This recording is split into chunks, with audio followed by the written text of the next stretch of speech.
Cada día que pasa, los chilenos nos volvemos más y más especialistas en ir modificando nuestro vocabulario, al punto de utilizar palabras o frases que dictan de su real significado, o más bien algunas de ellas ni siquiera existen. Pero para que esto le quede a usted más claro, será mejor que se lo explique de otra forma. Es que basta con pegarse una vuelta por las calles de la City y ponerle oreja a algunas de las frases que se lanzan pa' lao y lao. Y que si alguno de los loquitos que viene afuera la escucha va a quedar más colgado que Spider-Man. Por ejemplo, el ya famoso OE. Sí, ¿cómo lo escuchó? ¡OE! Vocablo utilizado para llamar la atención de alguien, derivado directamente del oye, que en realidad tiene que ver con la solicitud de un individuo que escuche y ponga atención. O el lorea. Este es uno de los buenos. A simple vista la expresión podría tener que ver con aves, específicamente con imitar a una de ellas, un loro. Pero no, la frase es nada más ni nada menos que la solicitud a alguien para que mire algo con atención. Muchas veces utilizada cuando pasa una mujer guapa y se le avisa al compañero. Lorea está terrible buena. ¿Cuál es la relación? Eso se lo deja a usted. Soy terrible pollo. Es otra de las clásicas ya de la usanza nacional. Soy terrible pollo. Pongamos atención al detalle de la frase. Primero, uno pensaría que alguien se refiere a sí mismo por el vocablo soy. Segundo, esa persona supuestamente quiere decir que es un pollo terrible o malo. Pero la verdad es que la frase se refiere a la persona con que se está intercambiando y tiene que ver con que se es poco avispado o un poco lento para darse cuenta o actuar en alguna situación determinada. Normalmente se usa cuando se está echando la choreada, como para darle el corte al impas. Como que no vale la pena la discusión con alguien tan pollo. Soy terrible pollo. Y así son miles y miles las deformaciones de la lengua castellana que los chilenos agregamos cada día y que si bien nunca se sabe de dónde provienen exactamente y no existe alguien que se pueda atribuir el haber acuñado alguna de estas, basta la creatividad y la persistencia suficiente para instalar una nueva frase en el léxico nacional. Cacha la onda por el loco. Tenés que estar más vivo. Es terrible Brigitte Bardot, hermano. Una vez para los vivos, dos para los longis. Lo dejo con esta reflexión.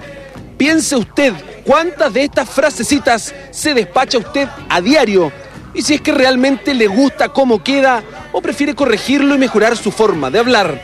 Sin nada más que decir, esta nota se termina. ¡Los vemos!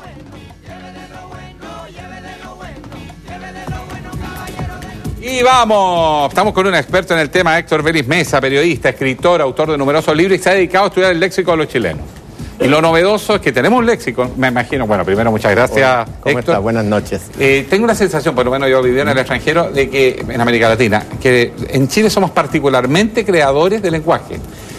Tal vez no somos los mejores, ¿eh? Si tú revisas quiénes son los mejores creadores del lenguaje, yo creo que los mexicanos y los cubanos son mejores que nosotros para crear nuevas expresiones. O sea, también nos ganan en eso. También nos ganan en eso, pero nosotros nos hemos puesto creativos, pero también hoy día hay un fenómeno que hay que considerar, que tiene relación con el lenguaje, que antes era más lenta la manera como se difundía los nuevos lenguajes, pero hoy día es muy rápido, en un día. Generación... No, es que hoy día tú por internet, claro. vía Twitter, vía Facebook, blog, que es lo que hace, es muy rápido, pero por eso es que hoy día da la sensación que pasa lo mismo con los rankings. Antes yo me acuerdo que una canción podía estar tranquilamente un año entre las más escuchadas, y hoy día son 10 días. Bueno, una palabra hoy día puede tener una vida muy corta, salvo, yo puse mucha atención al reportaje, cuando hablan del verbo lorear, por ejemplo. Lorear, el verbo lorear está en el diccionario hoy día de la Real Academia Española. Fue aceptado como mirar. Mirar con atención, como el verbo sapear, que vendría a ser el sinónimo. También aparece el condoro, también aparece. Oiga, hay una palabra tan usada en todos los lenguajes, porque no hay chileno que no use esta palabra, por lo menos en privado, incluso en reuniones públicas a veces también sale. Sí. El huevón, huevada, huevón, claro, que tiene varias características, es la palabra más rara del mundo. Es sustantivo, es adjetivo, es verbo, y además puede ser muy descalificadora, pero también puede ser neutra. Bueno, ese es el problema que tiene esa palabra, porque cuando uno la pronuncia, uno tiene que fijarse en el contexto en que fue pronunciada esa palabra. Ya. Porque si tú te estás refiriendo con cierto afecto a una persona y lo tratas de huevón, ya, pues huevón, apúrate, no lo estás ofendiendo. Entonces, por eso es que hay mucha gente que a mí me pregunta si esa palabra hoy día cambió de significado y hoy quiere decir amigo, lo que no es así. La palabra más o menos creo que está desde el año 84. En suma, en la conversación de la ministra con la diputada fue un gesto amistoso. No, porque el contexto no es amistoso. Ellas están discutiendo. Y ese enojo va creciendo y en un momento dado entonces cambia el lenguaje. Mira, aquí ocurre algo bien curioso de mucha gente que le pregunta a uno, ¿qué puedo hacer yo para mejorar el lenguaje? Tú sabes que la gente se guía, sobre todo la gente joven, por los mayores. Y así en el pasado tú tienes que acordar que a uno le enseñaban que existía un lenguaje formal y un lenguaje informal. Y que tú tenías que estar muy atento cuando tenías que cambiar ese lenguaje. Hoy día cuando uno estaba con adultos hablaba distinto que cuando estaba con pares. Claro. Entonces, ahora... Claro, de la universidad, por ejemplo, cuando yo hago clase en la universidad. Claro que cuando alguien dice un garabato delante del profesor, que antes eso era imposible, claro, hoy día uno la reacción que tiene es cómo no se da cuenta que en el ambiente en que está eso no debe ser. Sobre todo una cátedra. Pero ¿qué podría decirme el alumno? Bueno, y si la ministra lo dice, ¿por qué no lo puedo decir yo? ¿Quién es usted? Si la ministra se permite decirle a una diputada huevona, creo que le dijo. Dijo huevada. Calificó el hecho, no a la ¿por qué yo no lo podría decir en clase? Claro. Entonces uno se queda callado y bueno, ándate a la televisión, ándate a la radio. Y entonces uno dice, bueno, ¿qué hago? Pero hay una cosa que es bien interesante, que ocurrió la semana pasada. Si quieres, muestra, por favor, esto que tengo acá, porque eso puede ser muy interesante.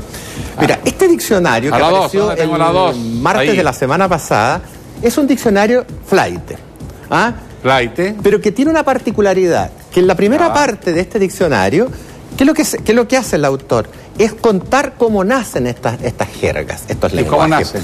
Por ejemplo, hay una gran diferencia entre lo que es el antiguo COA, que tú tienes que haber conocido, que es los delincuentes, porque hay una necesidad de ciertos grupos de crear lenguajes para protegerse, es decir, para que no te entiendan.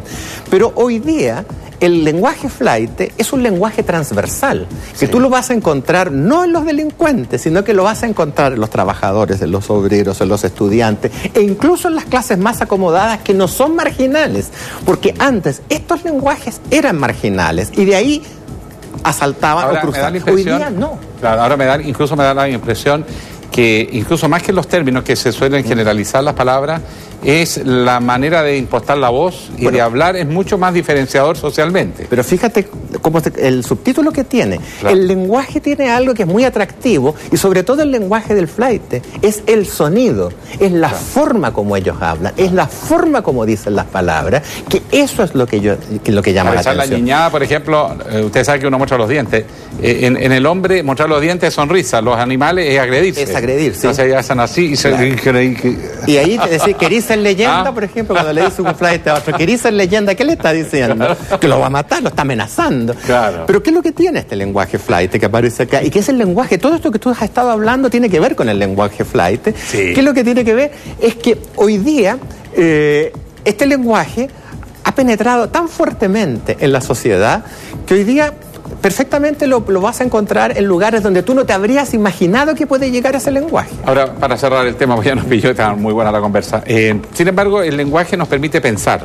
Cuando uno tiene un vocablo amplio, alto, la gente es más fina en el pensamiento. Es un recurso, por supuesto, porque ordena las ideas, es más preciso lo que uno quiere decir o definir o reflexionar. Todo esto de que los chilenos seamos tan dados a este lenguaje informal y cada vez más, ¿nos empobrece o no necesariamente? Mira, yo creo que lo que no tenemos que olvidar es que tú has dicho una verdad muy grande. Con el lenguaje nosotros expresamos nuestras ideas y nuestros sentimientos, pero no tenemos que olvidar que con el lenguaje nos comunicamos, pero a veces también podemos herir.